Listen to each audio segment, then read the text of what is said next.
Assalamu alaikum and hello everyone. Today, I will show you how do we identify the liquid crystalline phases part 1. Liquid crystal phases can be identified by a variety of techniques. We will discuss some of these in this slide. The diagrams on the right side. The top diagram is the spectra based on deuterium nuclear magnetic resonance, NMR analysis. We will observe peaks, unlike proton or carbon spectra that you are familiar with. The diagram in the middle is the thermogram from differential scanning calorimetry, DSC, analysis. The diagram on the bottom is the example of X-ray analysis. And the picture on the left side with textures is the phase identification based on optical polarizing microscope, OPM. OPM alone is not able to fully identify all the phases. It has limitation. Similar for the other techniques. We need at least 2 or 3 combination of methods in order to confirm the phases for sure. In lecture 2, I used generic phase diagram of liquid crystal with solvent in order to illustrate the polymorphism of amphiphilic surfactant in contact with solvents. That phase diagram was simplified and easier to understand for beginner. And also, to show all the phases that will appear in proper sequence. In this slide, shows the real phase diagram of non-ionic surfactant, dodecyl-octa-ethylene glycol with water. In this dodecyl-octa-ethylene glycol water system, we can observe that the dodecyl-octa-ethylene glycol is very soluble in water and forming micellar solution, L1. Discontinuous cubic phase, hexagonal, bicontinuous cubic phase and a very small area of lamellar phase, L-alpha. At around 65% to 100% composition of dodecyl-octa-ethylene glycol, at the temperature below 30 degrees Celsius, dodecyl-octa-ethylene glycol do not form liquid crystalline phase. Dodecyl-octa-ethylene glycol will only be soluble to form liquid crystalline at a temperature known as Kraft temperature. Based on the diagram, that is around 15 degrees Celsius where the solid dodecyl-octa-ethylene glycol soluble to form lamellar phase. At higher temperature, around 80 degrees Celsius and above, we can see the phase separation of water and micelle. In our naked eyes, the micellar solution will be clear, isotropic, and the size of the micelles are smaller than the visible range, 400 nanometer. But, when phase separation occurs, the solution will be appeared to be cloudy.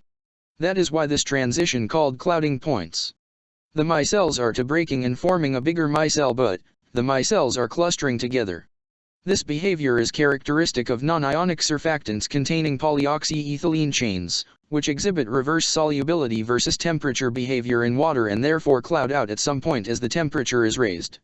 Glycols demonstrating this behavior are known as cloud point glycols and are used as shale inhibitors. Polarized optical microscopy is typically used to detect the existence of liquid crystal phases in a solution. The principle of this is corresponding to the polarization of light. Please refer to the diagram on the left side of the slide. In a polarized light microscope, a polarizer intervenes between the light source and the sample. Thus, the polarized light source is converted into plain polarized light before it hits the sample.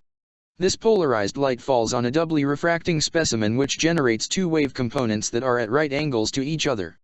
These 2 waves are called ordinary and extraordinary light rays. The waves pass through the specimen in different phases.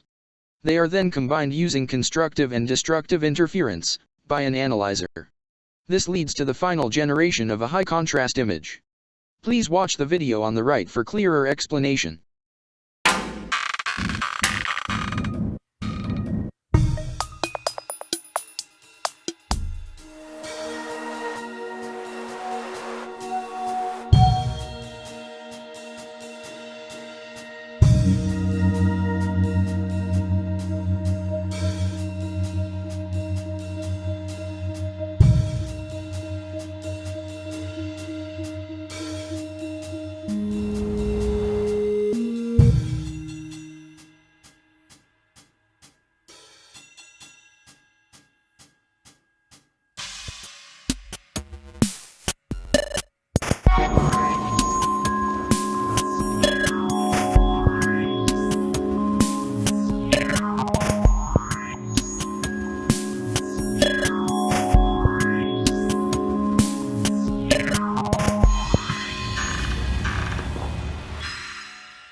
Liquid crystalline phase inspection by optical polarizing microscope.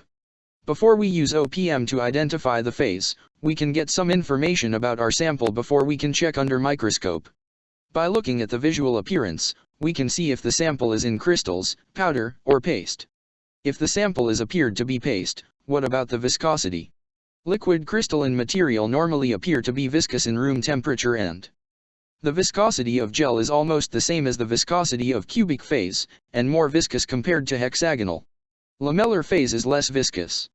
Based on turbidity, solution, and cubic phase are transparent. Hexagonal phase usually fairly transparent, pneumatic phase is bit turbid. Lamellar and gel are turbid.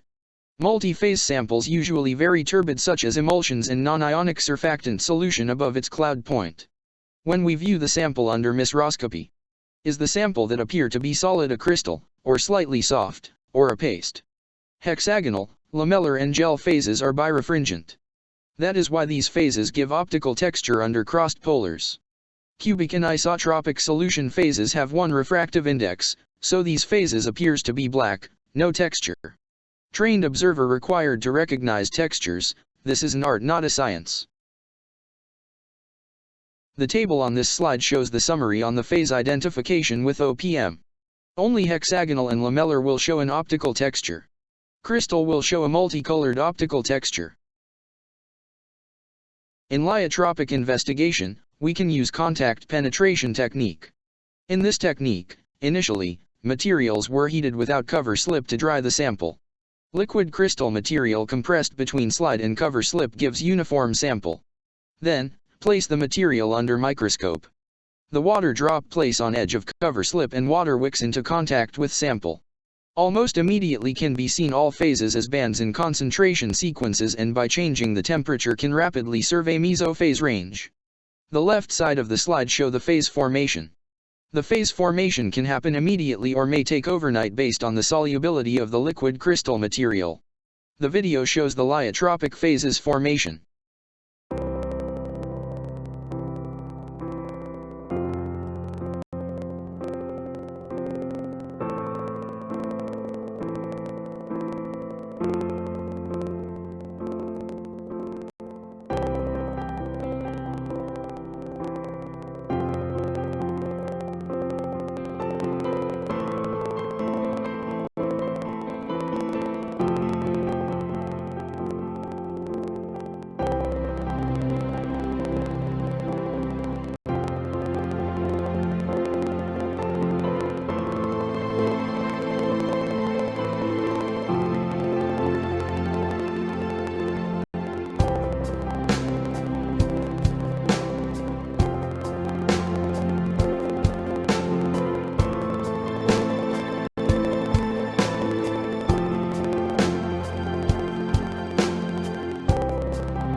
These are examples of liquid crystalline phase in contact with solvent.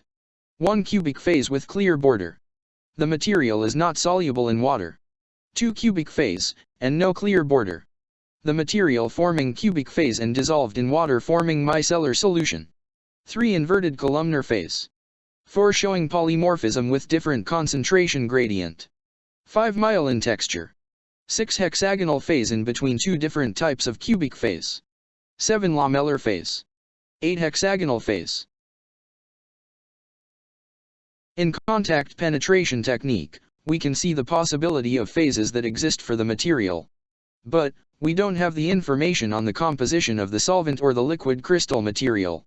We can study the surfactant water system without penetration. In this case, the sample is prepared with known concentration. The samples were prepared by first adding the appropriate weight ratio of the components in a glass tube, and then repeatedly mixing and centrifugation. The sample was sandwiched and sealed between 2 cover glasses. The mixtures were stored at 20 degrees Celsius for at least a week before viewing under optical polarizing microscope. For system contains imidazolium, 1-decanol, and water. At different concentration we can observe lamellar and hexagonal phases as shown on the slide. In this slide, the top pictures are examples of variation of lamellar phase that observe under optical polarizing microscope. Sometimes, the texture is clear such as in B, showing Maltese crosses pattern. But in the other picture the texture is not clear. We need another method to verify the liquid crystal phase. The bottom pictures are the examples for variation of hexagonal phase that viewed under optical polarizing microscope.